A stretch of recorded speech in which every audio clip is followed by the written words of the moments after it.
أعوذ بالله من الشيطان الرجيم. بسم الله الرحمن الرحيم.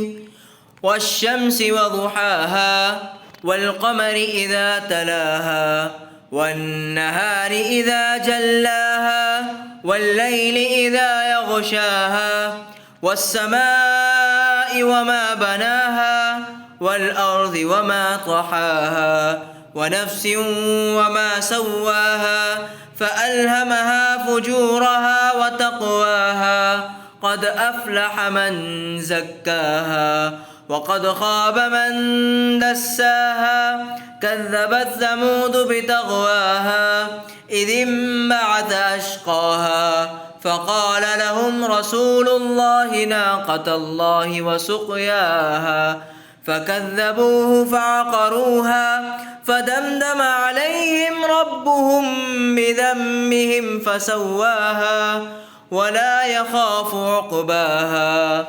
صدقت یا رب العالمین. ترجمہ.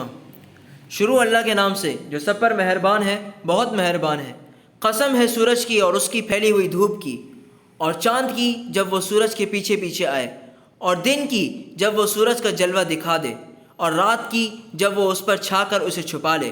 اور قسم ہے آسمان کی اور اس کی جس نے اسے بنایا، اور زمین کی اور اس کی جس نے اسے بچھایا، اور انسانی جان کی اور اس کی جس نے اسے سنوارا.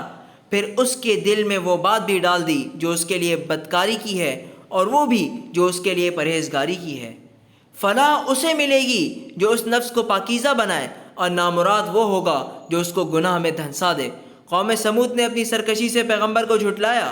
جب ان کا سب سے سنگ دل شخص اٹھ کھڑا ہوا تو اللہ کے پیغمبر نے ان سے کہا کہ خبردار، اللہ کی اونٹنی کا اور اس کے پانی پینے کا پورا خیال رکھنا. پھر بھی انہوں نے پیغمبر کو جھٹلایا اور اس اونٹنی کو مار ڈالا. نتیجہ یہ کہ ان کے پروردگار نے ان کے گناہ کی وجہ سے ان کی اینٹ سے اینٹ بجا کر سب کو برابر کر دیا، اور اللہ کو اس کے کسی برے انجام کا کوئی خوف نہیں ہے. صدق اللہ العلی العظیم.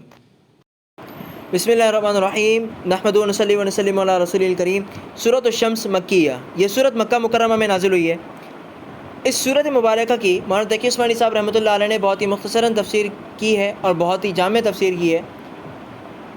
اس کے ساتھ کچھ چیزیں اور جو میں یہاں پہ درج کروں گا، اس میں اضافہ کروں گا، وہ مولانا شفیع عثمانی صاحب رحمۃ اللہ علیہ کی معارف القرآن میں لکھی ہوئی کچھ باتیں ہیں، جو کہ مولانا تقی عثمانی صاحب کے والد ماجد بھی ہیں. سب سے پہلے جو چیز اللہ رب العزت نے اس سورت مبارکہ کے اندر ذکر کی وہ ہیں 7 قسمیں. اللہ رب العزت اس سورت کے اندر 7 قسمیں کھا رہے ہیں. پہلی قسم سورج کی، آیت نمبر 1 کے اندر والشمس وضحاها، قسم ہے سورج کی اور اس کی پھیلی ہوئی دھوپ کی. پھر آیت نمبر 2 اور چاند کی جب وہ سورج کے پیچھے پیچھے آئے، اور دن کی جب وہ سورج کا جلوہ دکھا دے. پھر آیت نمبر 4 اور رات کی جب وہ اس پر چھا جائے اور اسے چھپا لے. آیت نمبر 5 اور قسم ہے آسمان کی اور اس کی جس نے اسے بنایا. قسم نمبر 6 اور زمین کی اور اس کی جس نے اسے بچھایا. قسم نمبر 7 اور انسانی جان کی اور اس کی جس نے اسے سنوارا. ان 7 قسموں کے کھانے کا مقصد کیا ہے؟ اللہ تعالیٰ فرما رہے ہیں کہ ہر انسان کے دل میں نیکی اور بدی دونوں قسم کے تقاضے ہیں. اب انسان کا کام کیا ہے کہ وہ نیکی کے تقاضوں پر عمل کرتے ہوئے نیک کام کرے اور برائی کے تقاضوں سے بچتے ہوئے برائی کے کاموں سے اپنے آپ کو روکے. اب اللہ تعالیٰ یہ 7 قسمیں کھا کر اس بات کی طرف اشارہ بھی کر رہے ہیں کہ جس طریقے سے سورج، چاند، دن اور رات، ان کا کام کیا ہے؟ سورج کا کام ہے روشنی دینا، رات کا کام ہے اندھیرا کرنا. دن کی روشنی میں ہم اپنی ضرورتیں پوری کرتے ہیں، ٹھیک ویسے ہی نیکی کا کام ہے انسان کو جنت کی طرف لے جانا.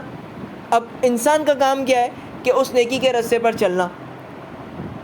برائی کا کام کیا ہے کہ دوزخ کی طرف لے جانا اور اس کے برے نتیجے کی طرف لے جانا. اور انسان کا کام کیا ہے کہ اس برائی کے رستے کو سمجھتے ہوئے اس سے دور ہو جانا. آگے اللہ تعالیٰ فرما رہے ہیں، مولانا تقی عثمانی صاحب رحمۃ اللہ علیہ نے، اگر ہم دیکھتے ہیں آیت نمبر 9، قد افلح من زکاها، فلاح اسے ملے گی جو اس نفس کو پاکیزہ بنائے. وقد خواب من دساہا، آیت نمبر 10، اور نامراد وہ ہوگا جو اس کو گناہ میں دھنسا دے۔ یہ جو دو آیت مبارکہ ہیں یہ اس قسم کے جواب بھی ہیں جسے ہم جواب قسم کہتے ہیں کہ انسان نفس کو پاکیزہ بنانے کا مطلب یہ ہے کہ اس کے دل میں جو خواہشات ہیں، اچھی خواہشات اور اچھے جذبات ہیں، وہ کیا کرے، اس پر عمل کرے جو اسے ابھارتے ہیں نیک کام کرنے پر، اور جو اس کی بری خواہشات اور برے جذبات ہیں وہ انہیں کیا کرے، دبائے، کہ وہ اسے برائی کی طرف ابھارتے ہیں تو وہ انہیں کیا کرے، اب روک دے۔ اور یہ روکنا اور چلنا کب ہوگا؟ جب وہ کیا کرے گا، قد افلح من زکاہا، جب کیا کرے گا، اس کا نفس پاکیزہ ہو جائے گا۔ اس طرح جب وہ اپنے آپ کو بار بار برائی کے کاموں سے روکے گا اور اچھائی کے کاموں کی طرف لے کے جائے گا تو اس سے اس کا نفس پاک ہو جائے گا اور مضبوط ہو جائے گا، پھر اس کا نفس مطمئنہ ہو جائے گا، جس کا ذکر سورۃ الفجر کی آخری آیتوں میں بھی اللہ تعالیٰ فرماتے ہیں۔ اس کے بعد آیت نمبر 14، پھر بھی انہوں نے پیغمبر کو جھٹلایا اور اس اونٹنی کو مار ڈالا۔ یہ قوم سمود کی بات ہے۔ قوم سمود کے مطالبے پر اللہ تعالیٰ نے یہ اونٹنی پیدا فرمائی تھی اور لوگوں سے کہا تھا کہ ایک دن کنویں سے یہ پانی پیے گی اور دوسرے دن تم پانی بھر لینا، لیکن اس قوم کے ایک سنگدل شخص نے، جس کا نام قدار بتایا جاتا ہے، اونٹنی کو قتل کر دیا، اور اس کے بعد اس قوم پر عذاب آیا، جس کی تفصیل کے لیے آپ سورۃ الاعراف آیت نمبر 73 اور اس کا حاشیہ دیکھیں۔ اس کے بعد آیت نمبر 14، نتیجہ یہ کہ ان کے پروردگار نے ان کے گناہ کی وجہ سے ان کی اینٹ سے اینٹ بجا کر سب کو برابر کر دیا، یعنی سب کو نیست و نابود کر دیا، سب فنا ہو گئے اور کوئی بھی ان میں باقی نہ بچا۔ پھر آیت نمبر 15 کو اگر ہم دیکھیں، اور اللہ کو اس کے کسی برے انجام کا کوئی خوف نہیں ہے۔ اس سے کیا مراد ہے؟